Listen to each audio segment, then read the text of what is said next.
सत्य या गोष्टी मी सभागृहात बोललो विधिमंडळाच्या, की जर आपण तपासलं असेल रेकॉर्ड, तर या गोष्टी ऑलरेडी मी बोललेलो आहे की ज्या पद्धतीनं हाल करून या संतोषांना देशमुख या सरपंचाला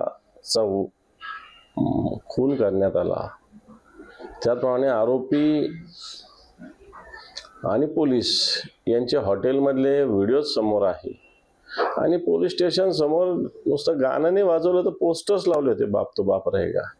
एवढी हिंमत गुन्हेगारांची आहे, याचाच अर्थ पोलीस आणि गुन्हेगार मिळालेले आहेत. बजरंग बाप्पांनी घोषणा केली की 28 तारखेला ते मोठ्या मोर्चाचं आयोजन करणार आहेत. 28 तारखेला जर कारवाई नाही झाली तर बजरंग सोनवणे हे 1 तारखेपासून आमरण उपोषणावर असणार. बिलकुल, त्यांनी भावना, सर्वसामान्य जनतेची भावना व्यक्त केलेली आहे. कारवाई झालीच पाहिजे आणि त्याच्यासाठी सर्व बीड जिल्हा एकवटतोय.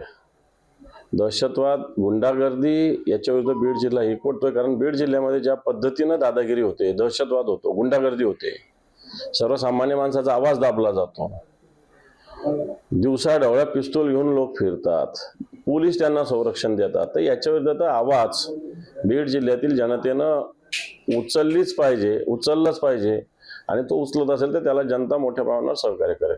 बीडमध्ये जवळपास 1222 बंदुकीची शस्त्रास्त्राचे परवाने देण्यात आलेले आहेत आणि त्यामध्ये वाल्मिकी कराडच्या गँगमध्ये दोघांचा समावेश आहे. तो कैलास फड जो आहे त्याने हवेत गोळीबार केला होता, त्याच्यावर गुन्हा दाखल केला होता. इतक्या मोठ्या प्रमाणात शस्त्रास्त्र परवाने कुणाच्या आशीर्वादात दिले जातात? हे फक्त परवाने धारक 1222 आहे. विदाउट परवाने धारक आणि ज्यांच्याकडे अशा पद्धतीनं हत्यार आहे अनेक लोक या बीड जिल्ह्यात आहे. पोलिसांना हे चांगल्या पद्धतीनं माहिती आहे. बीडमध्ये लहान पोरांना सुद्धा कट्टा जर एखादा घ्यायचा तर तो मिळतो. अशा प्रकारची स्थिती आत्ताच बीडमध्ये 8 दिवसापूर्वी दिवसा गोळीबार झालेला आहे. आणि म्हणून बीड जिल्ह्याचं मी सांगतो काय, दहशतवाद आणि गुंडागर्दीचा हैदोस माजलेला आहे. मागच्या पालकमंत्र्यांनी सगळ्याच ठिकाणी नियोजन करून ठेवलं आहे. तसं निवडणुका ह्या नोव्हेंबरमध्ये होत्या आणि याचा अंदाज घेऊन बऱ्याच ठिकाणच्या पालकमंत्र्यांनी तसं नियोजन केलेलं आहे. शेवटचा टप्पा असतो जो खर्च झाला नाही तेवढा त्याचं पुनर्नियोजन करणं, एवढाच एक टप्पा असतो. मला असं वाटतं सरकारला याचं काही देणं घेणंच नाही आहे ना या सगळ्या विषयाचं. त्यामुळे यथावकाश 26 जानेवारीपर्यंत पालकमंत्री होतील, झेंडावंदनाच्या ज्यावेळेस आठवण येईल त्यावेळेस, असं वाटतं. छगन भुजबळांचा मुद्दा पुन्हा चर्चेत आहे. छगन भुजबळ भाजपमध्ये जातील अशी सुद्धा चर्चा व्यक्त केली जाते आणि भाजपकडून त्यांच्या कोटातून छगन भुजबळांना मोठं पद मिळू शकतं अशी चर्चा. काही होऊ शकतं. आता कधी काय होईल याचा भरोसा थोडी देता येतो. परंतु ज्या पद्धतीनं भुजबळ व्यक्त होत आहेत त्या पद्धतीनं जर बघितलं तर भुजबळ अजितदादांसोबत राहतील का नाही राहतील असा प्रश्न सगळ्यांच्याच मनात निर्माण झालेला आहे, हे सत्य आहे. बीड प्रकरणामुळे धनंजय मुंडेंचं मंत्रिपद जाऊन ते मंत्रिपद भुजबळांना देऊ शकतात अशी चर्चा. मला असं वाटतं हा त्यांचा अंतर्गत विषय आहे. परंतु बीड जिल्ह्याची जी घटना आहे तिच्यात अजूनही मुख्य आरोपी सरकारला सापडत नाही आणि जे आरोपी आहेत त्यांची कोणाशी कनेक्टिव्हिटी आहे सगळ्या जिल्ह्याला काय, महाराष्ट्राला माहिती आहे. आणि अद्यापही सरकार याच्यावर गतीनं किंवा सिरियसली पावलं उचलत नाही, हे सुद्धा सत्य आहे. त्याच्यामध्ये अंजली दमानी यांनी काल वेगळे काही आरोप केले. ते म्हणतात की भाजप प्रवेशाचा हा गेम प्लॅन आहे आणि भुजबळ फडणवीसांना भेटायला जातात पण अजित पवारांना भेटत नाही.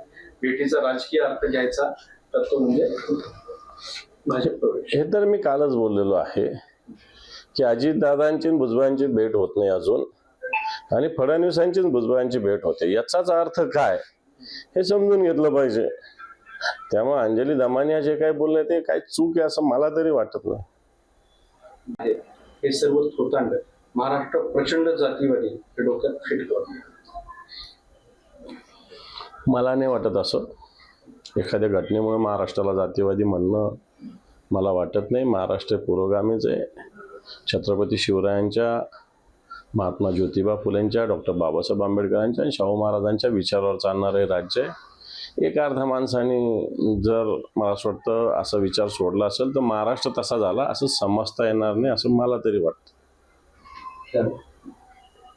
अजित पवार यांनी सूचना दिल्या आहे की जे डीपीडीसी जे पैसे असतात ते विभिन्न कामाच्या ज्या गोष्टी नव्हे त्यावर यापुढे ते खर्च करू नये आणि ज्या गोष्टी गरजेच्या आहेत तिथे आता हे स्ट्रिक्टली आता ते भूमिका घेतलीच पाहिजे.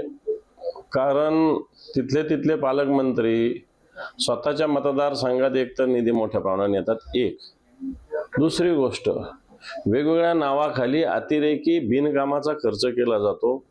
दोन, या गोष्टी होत असताना जिल्हा नियोजन मंडळ, कलेक्टर हे हातचं बावलं झालंय पालकमंत्री. हा म्हणून याच्यामध्ये अजितदादांनी कडक पावलं डीपीडीसीच्या बाबतीत उचललीच पाहिजे. कारण डीपीडीसी ही खऱ्या अर्थाने जिल्ह्याच्या विकासाची एक धमनी असते.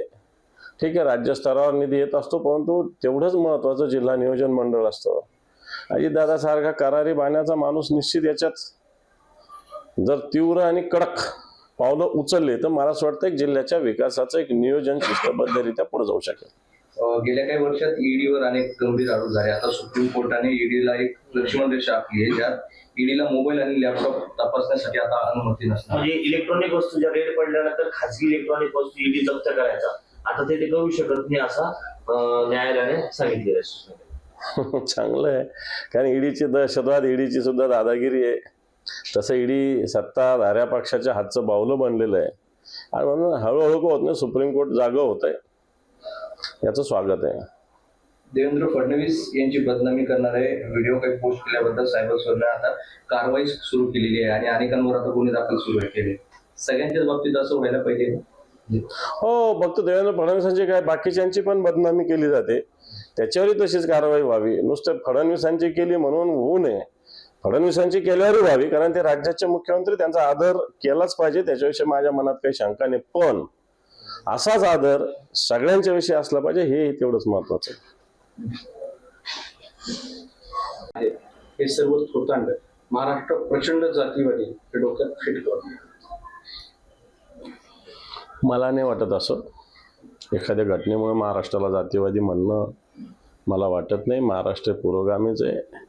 छत्रपती शिवरायांच्या, महात्मा ज्योतिबा फुलेंच्या, डॉक्टर बाबासाहेब आंबेडकरांच्या आणि शाहू महाराजांच्या विचारावर चालणारे राज्य आहे.